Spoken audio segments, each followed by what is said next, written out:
Hey, everybody, welcome back. In a previous conversation, we explored how the brain can be rewired through what we call neuroplasticity and how intentional attention can interrupt spiraling thoughts or intrusive patterns and even limiting beliefs. But stopping negative thought loops is only the beginning of transformation.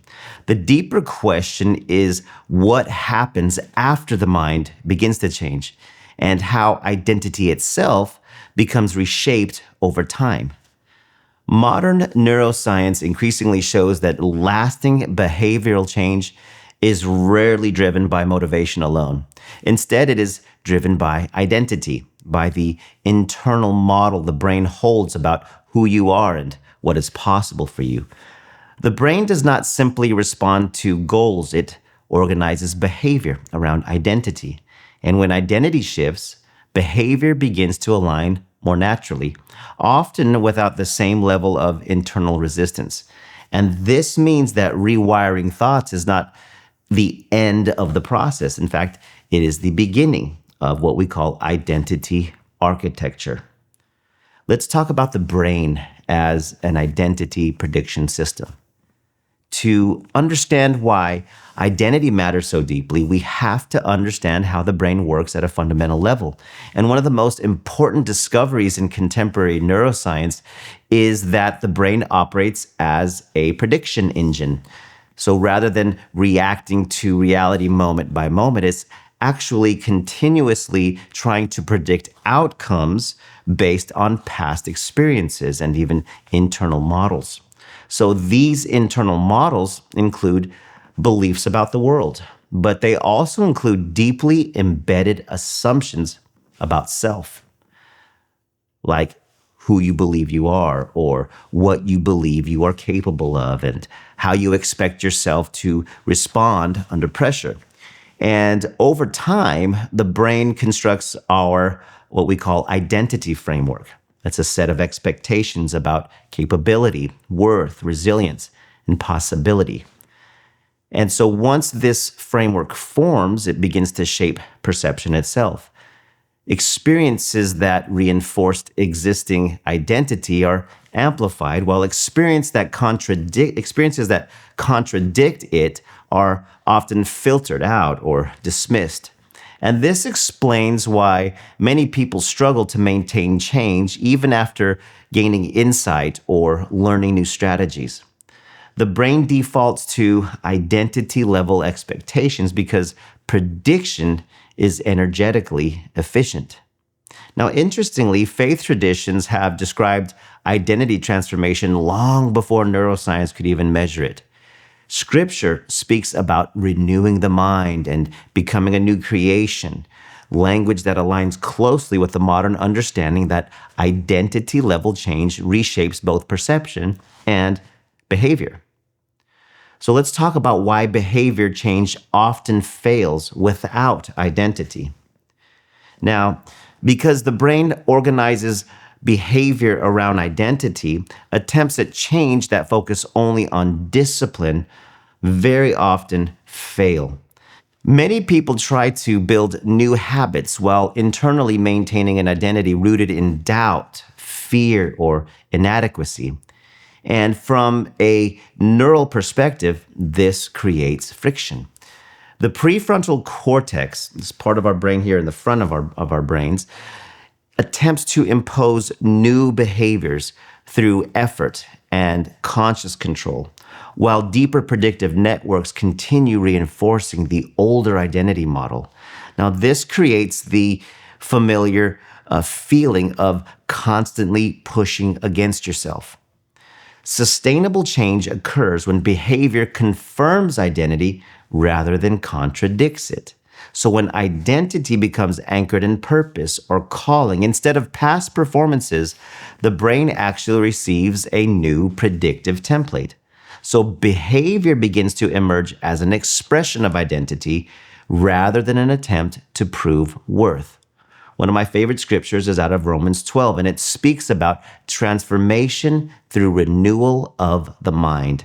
And so from a neuroscientific standpoint, renewal involves repeated activation of new neural pathways. until they become dominant patterns guiding perceptions and actions. Now, I want to pivot a little bit and talk about dopamine, about purpose and the architecture of motivation. This shift that we're talking about in identity also changes how motivation works at the neurochemical level. Recent neuroscience has refined our understanding of dopamine. Rather than simply signaling reward, dopamine actually encodes anticipation and movement toward meaningful outcomes.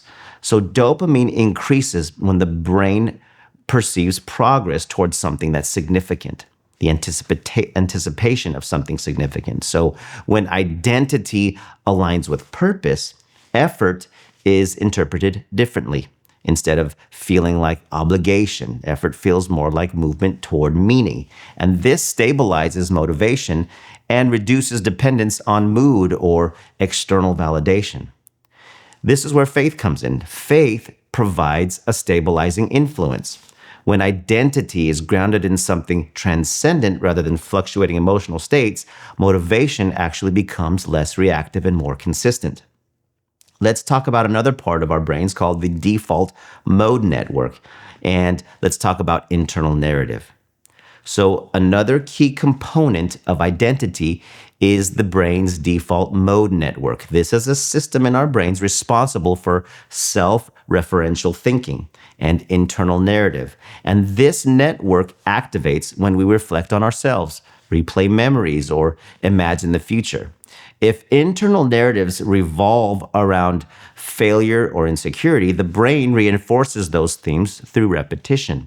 If identity becomes rooted in purpose, growth, and stewardship, perception begins to shift accordingly.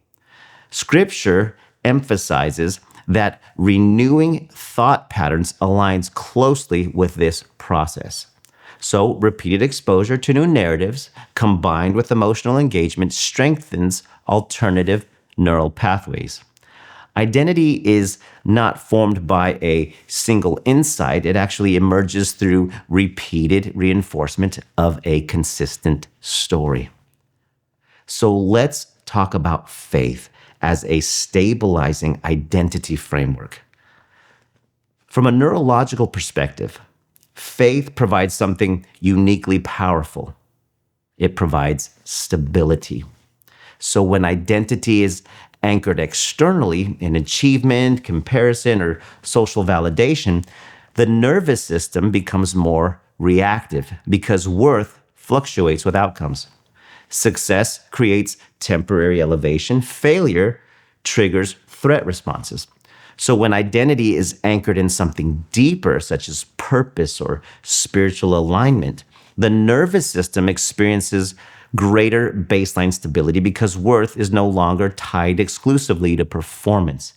Now, this does not eliminate struggle, but it reduces internal volatility.